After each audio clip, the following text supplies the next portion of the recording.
அஷுஷோ shock அடிக்குது கருமம்.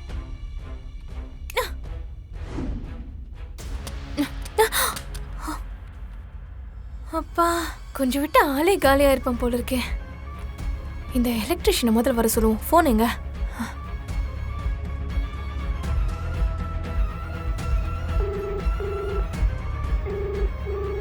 Show இந்த ஆள் போன் எடுக்கலையே. இப்படியே விட்டா வேற யாருக்காவது ஷாக் அடிச்சிருமே. அந்த ஆள் வீடு பக்கத்து தெரு தானே, போய் கூட்டிகிட்டே வந்துடலாம். ஆஹா இது வேலைக்காகாது.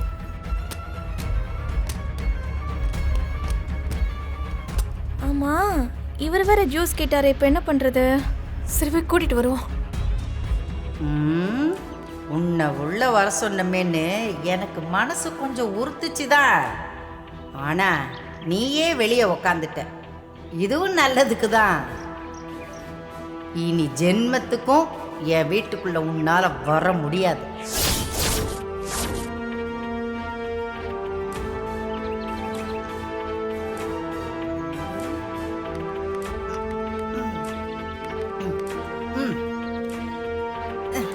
சக்தி தண்ணி கொண்டு வா.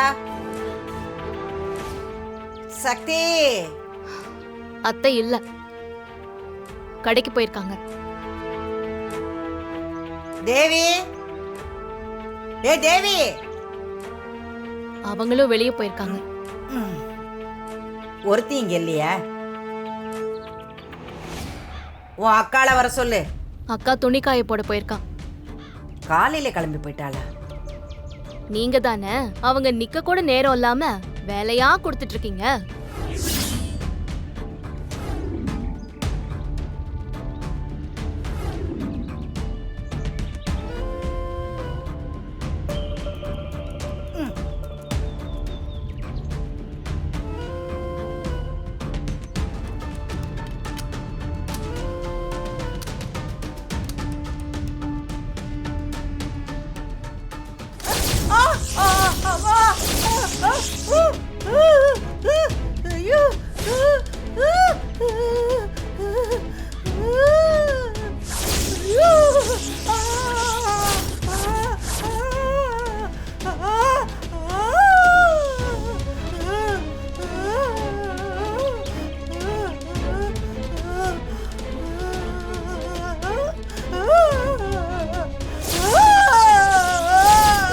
யாராவது இருக்கீங்களா?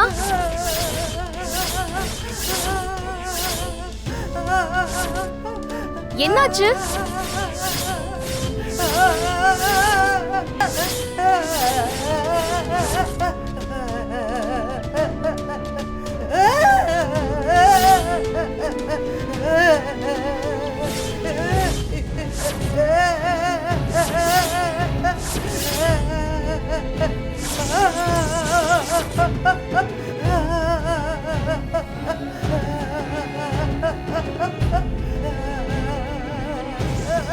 ஐயோ பாட்டி, கையிடுங்க கையிடுங்க. ஐயோ என்ன பண்றது?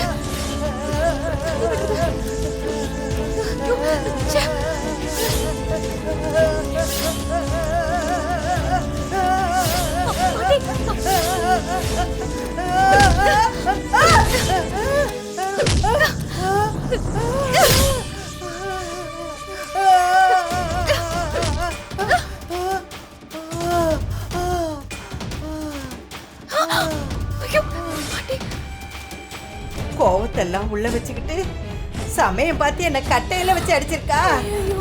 உள்ளுக்குள்ள எவ்வளவு வன்மம் வச்சிருக்கா பாரு. கேட்டியா? உன் தங்கச்சி கேளு. ஷாக்கெல்லாம் உன்னை அடிக்கல, உன் தங்கச்சி தான் கட்டைய வச்சு அடிச்சிருக்கா. ஐயோ பெரிய கொலகாரியா இருப்பா போல இருக்கே. இல்லக்கா, இல்ல பாட்டி, ஒருவேளை அவ தப்பா புரிஞ்சிருப்பா.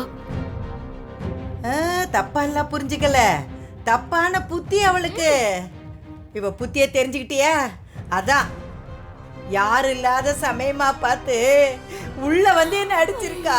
ஐயோ வலிக்குதே. ஐயோ இவளை சும்மாவே விடக்கூடாது. இவளை உடனே வீட்டை விட்டு வெளியே வரட்டணும்.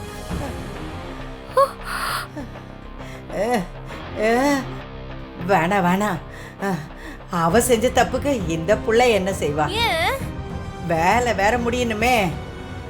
நான் வேற வாக்கு கொடுத்துருக்கேனே, என் பேரு கெட்டு போயிடலாத்தா. அதனால தான் நான் கொஞ்சம் பொறுமையா இருக்கேன் தேவி. ஐயோ, இத பாரு, ரோஷமான இருக்கிறவங்க வீட்டுக்குள்ள வந்திருக்க கூடாது. ம் தப்புதான். நான் வீட்டுக்குள்ள வந்திருக்கவே கூடாது. அப்படியே போட்டோன்னு விட்டுருக்கணும். திமிர பேசுறா பாத்தீங்களா அவ? மீனாட்சி, ஐயோ, பாட்டி அவ ஏதோ தெரியாம பண்ணிட்டா பாட்டி. எனக்காக அவளை மன்னிச்சிருங்க பாட்டி. ப்ளீஸ் பாட்டி. உனக்காகதாம்மா நான் அவளை விடுறேன். போ, போய் வேலை பாரு, போ போ. கல்யாணத்துக்கு தான் போக முடியல. அவங்க வீட்டுக்கு போய் பொண்ணு மாப்பிளைய பார்த்து ஒரு வாழ்த்து சொல்லிட்டு வரலாமேன்னு பாக்குறேன். நல்ல விஷயம் தானே, போய் வாழ்த்துங்க. எனக்கு கூட இது தோணவே இல்லை பாருங்களேன். அப்படி நினைக்காதீங்க. நேரம் ஒதுக்கி நீங்களும் போய் பாருங்க. பாக்குறேங்க. இப்போ நான் அவங்கள பாக்குறதுக்காக மதுரைக்கு தான் வந்திருக்கேன். அவங்களோட வீடு எங்க இருக்குன்னு தான் தெரியல.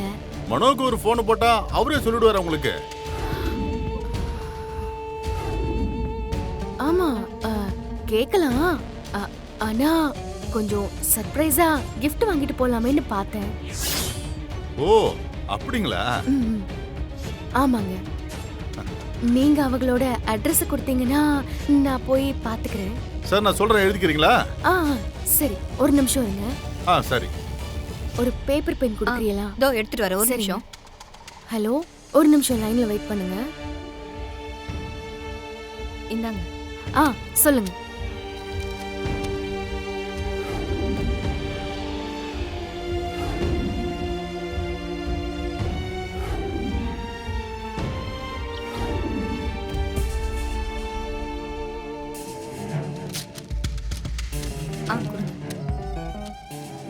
ரொம்ப நன்றிங்க.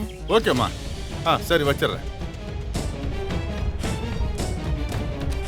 ஏங்க, சூப்பரா பேசி அட்ரஸ் வாங்கிட்டீங்க. ஆமா, எப்ப போறீங்க? இப்பவே கிளம்பி எனக்கான நியாயத்தை கேட்டு வாங்குறேன். இங்கிட்டு வந்து உக்காந்துக்கிட்டாளேன்னு யாரும் சந்தோஷப்பட்டுக்க வேணான்னு சொல்லு. இந்த வேலை முடிஞ்சதுக்கு அப்புறம் வீட்டுக்குள்ள இல்ல, இந்த வாசலுக்கு வெளியே கூட வரக்கூடாது. புரியுதுல்ல? என்னைய தான் சொல்றாங்கன்னு நல்லாவே புரியுது.